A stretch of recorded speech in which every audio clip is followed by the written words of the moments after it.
Hello everyone, welcome back to the channel of Delusional Theories. My name is Joe, and today I'll be talking about some theories and predictions and just an overall appraisal of season 18 of Criminal Minds. And I want to start by discussing something that I hadn't really thought of, but I was snooping around a subreddit about Criminal Minds because I am in one subreddit, and a lot of people there are pretty sick and tired of voit. And I'm confused. Am I the only person on the internet, or am I like in the minority of people on the internet that actually want Voight and want him to continue to be the main villain of Criminal Minds Evolution? Like, is everyone else sick of Voight and wants a new villain? Should he be killed or imprisoned for good? Like, do you want him off your screen? I mean, if you do want him off your screen, you're gonna be in bad luck because he's already signed on for season 19. But yeah, let me know what you think. Like, are you on the camp of I'm sick and tired of Voight, or are you on the camp of please more Voight? I mean, I don't know if it's how the actor is playing the character, or if it's like the character's qualities in general, but I pretty much enjoy. Like, I hate him, but I love to hate him. What will be his fate on like the next season in Criminal Minds? Because I discussed before that I thought he might escape, and this is what I wanted as well. I wanted him to escape and to go back to being in his villain ways, in his serial killer ways. But the way they are doing him now, they're playing him so good. And I mean, even in the last episode, with that wonderful, wonderful scene where he protected Dr. Oshoa and had that killer line of anytime it's this quiet is because I'm about to kill. Great line and a great scene, but even then he's still playing the role of the bad guy turned good. Not bad guy, by the way, the psychopath turned good, who's trying to protect Dr. Oshoa. So them having Voight be such a good guy, and I will talk about one scene that kind of contradicts this, but having Voight be such a good guy in this season, like, it has to make us wonder what they're planning for him next season. They are making him too good. And when I was like scripting this video and trying to think of like every possible scenario of what they could do with these characters, a very dark thought crossed my mind, which is, what if this is a Chuck Bass, a plot twist, right? Redemption arc, right? Where they are making him so good because he's no longer the Voight of the past. He's a new Voight. Past Voight is dead. This is new Voight, who is very melancholy, who is tortured by the memories of what he has done in the past. A new Voight. What if they make him a consultant to the BAU, and in next season he's like in prison in whatever place he goes to at the end of this season? I will talk about it. What if he's in prison and he's consulting on the case of the disciple, because in the last episode the disciple is revealed and then escapes for some reason, and Voight is sent to prison for his crimes and maybe other shenanigans, and inside the prison he gets visits from the BAU team to consult on the case, and then Garcia goes to see him just to hang out with him and his puppy noises, and they become friends. And then at some point he makes like a move on JJ or something. Like, the amount of demented things that could happen if this man is in jail and acting as a consultant. I mean, do you know what else could happen? Tara could study him, like she has studied serial killers in the past, could interview him and include him in her research. Like, he could become one of those people that we've heard all throughout these seasons of television that are in prisons and are studied and sometimes consult on cases to help them figure out certain details about new cases. And I mean, Voight would be the perfect consultant for the disciple new case. Can you imagine that? Honestly, I think that's the safest possible option. because of how good they are making him. Because the whole time I've been thinking, okay, at some point he's going to escape. And we have that scene that I have to discuss in the trailer that we haven't seen yet, which is the scene of Voight in a prison bus dressed in orange, strangling a person. There's no way in hell this, if it truly plays on the show, because maybe they just put it there to fuck with us. Maybe. But if it plays on the show, there's no way in hell it's gonna be anywhere near the beginning or the middle of the episode. It's gonna be at the end, after everything has been resolved, or if the disciple escapes. Because I think that, another thing, I think that Voight might already know who it is. He might have already remembered who it is. Because I don't know how, actually. I don't know how. But I think Voight might already remember who it is. And he was maybe a little bit expecting them to come. And I think when it comes to the moment where he either takes the disciple out or allows them to escape, he allows them to escape. And that's potentially one of the reasons he's sent to a maximum security prison, because he's dressed in orange, not in the cute little blue. So I think he might be sent to the prison because he is a risk, because if he helped the disciple escape, he is a risk to join the disciple and collaborate in his maniacal ways. But back to the scene of the trailer that we haven't seen in the show yet. He's dressed in orange on the bus going to prison, and in the bus, in the bus, there's a couple of inmates whispering, "Is that him? Yeah, that's him. That's Elias voice, whatever." And I mean, I think that's dangerous for a serial killer, right? In prison, they really target them. So he could be trying to strangle the other prisoner just to assert himself as powerful or strong or whatever, so that people won't mess with him. But he's playing a good guy. At this point, he's playing a good guy. I don't think the present Voight that we know, if it is his true identity, I don't think he would do that. So what I'm thinking could happen is, either he is, this is so delusional, you guys, either he is on mission for the BAU on that bus and he's meant to infiltrate the prison for whatever the goddamn reason, which I think is so out there and unlikely, but I thought of it, so you're gonna have to hear it now. Or two, the disciple did his job right, and Voight not only has his memories, but has his psychopathic ways back, and he's killing the person truly because he wants to, and that's his serial killer ways. Or three, he was pretending to not have those memories all along, and now he's back to being Voight, so he's killing someone. The other thing that I noticed, you guys, when I was rewatching the trailer was that at some point there's a shot of Rossi looking at someone very worried or something, and there's a woman's voice whispering in the background. And because she's whispering, we don't really know who it is, and I don't think it has appeared on the season so far. Let me know if I'm wrong, but I don't think this whispering words have appeared yet. And what the woman says is, "You're surrounded." And it's focusing on Rossi, because I was thinking, oh, maybe it's JJ, maybe it's Emily, maybe it's someone in the BAU, maybe it's Tara telling the disciple that he's surrounded. But what if it isn't? What if it is the disciple with her network around her telling Rossi he's surrounded? Because I've been thinking a lot about Rossi, and if you saw my thumbnail for my previous video, I hadn't quite figured out what Collateral could be and how it could fit into the final episode, and nothing really pointed to the idea of a collateral damage starting with the letter R.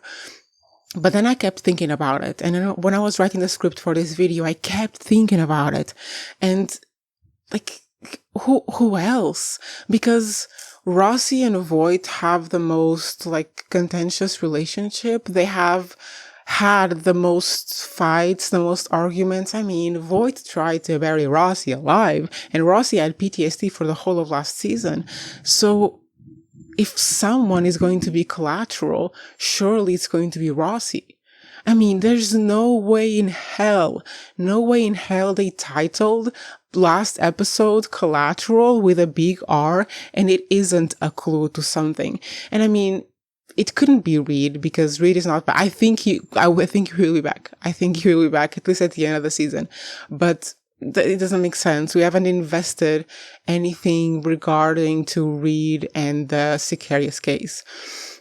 It could only be Rossi or Rebecca, and I will get to Rebecca, but I think that Rossi is the biggest contender for who the R is referring to in Collateral, because Rossi had the most, like, antagonist. How do you say it in English?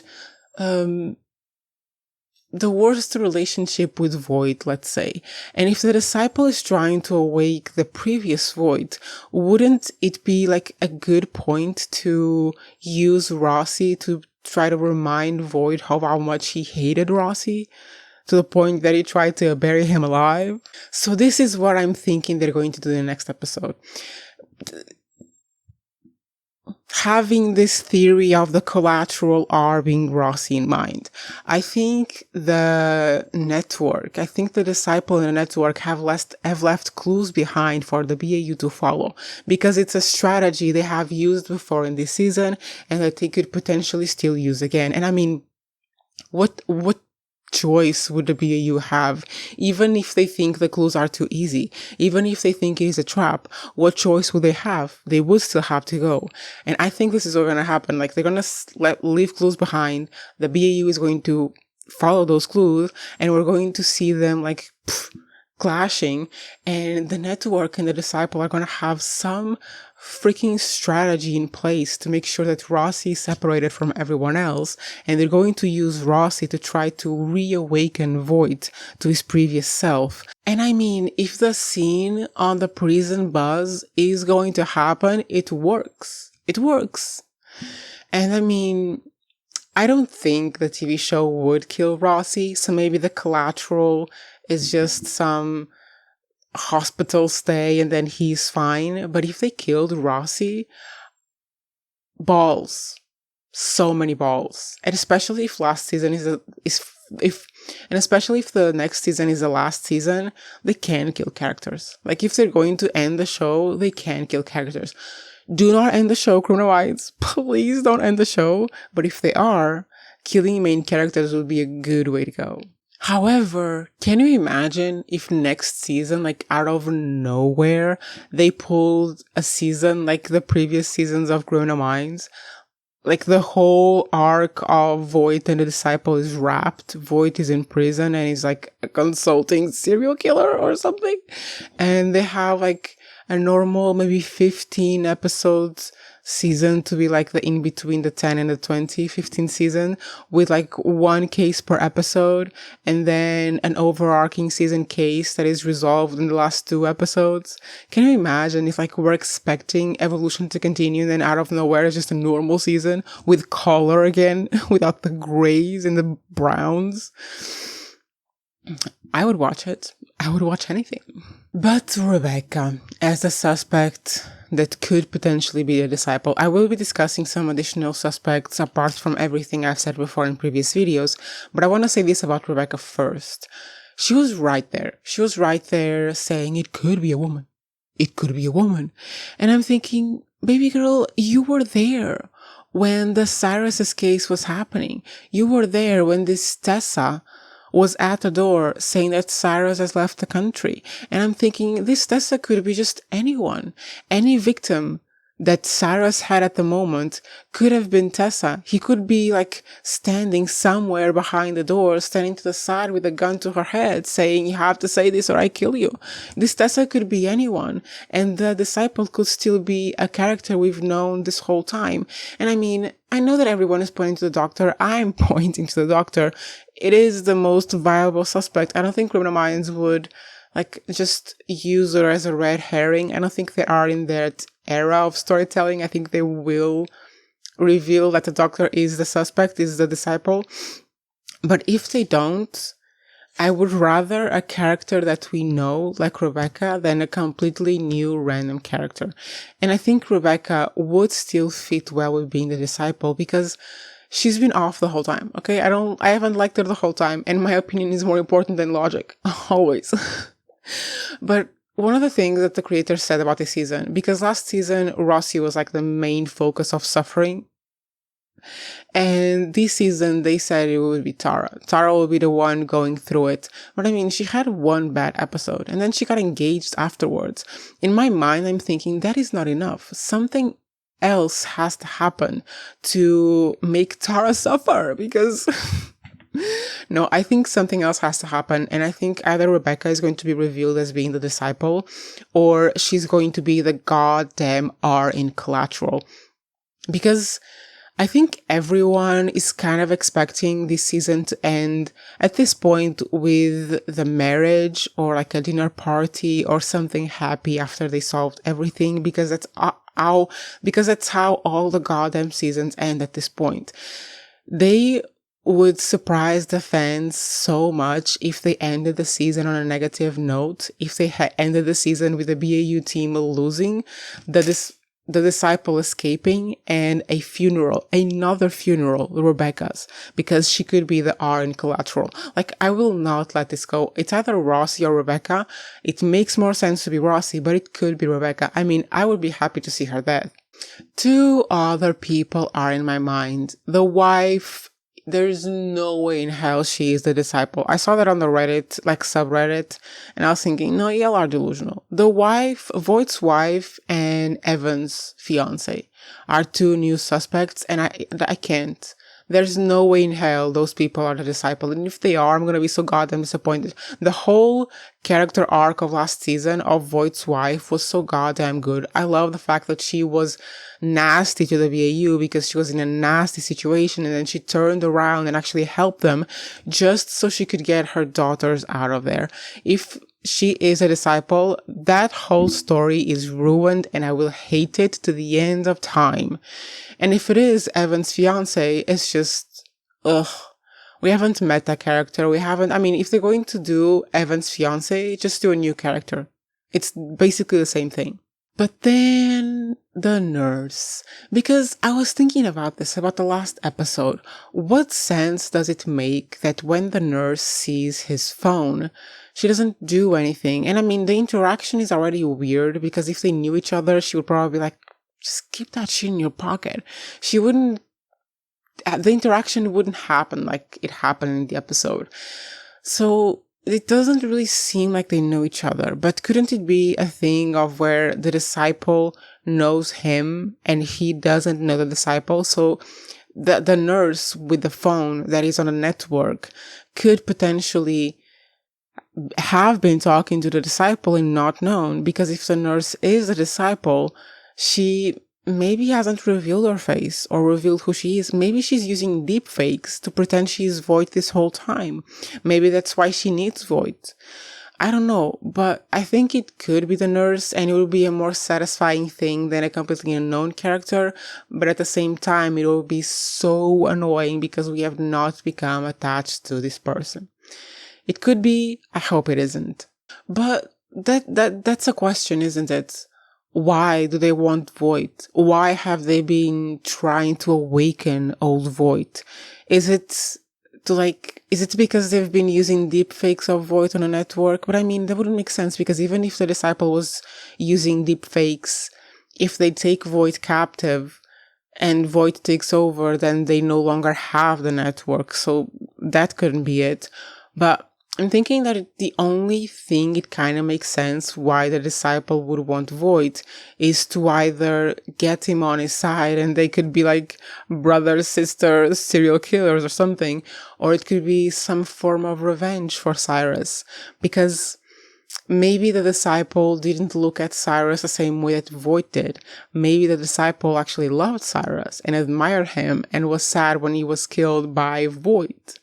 It could be a revenge thing, or maybe it could be a thank you thing, because if the disciple hated Cyrus as much as Voight did, but was attached to him and couldn't bear to kill him or something, maybe it's a thank you, Voight, for taking out my oppressor, for taking out the person who turned me into a serial killer.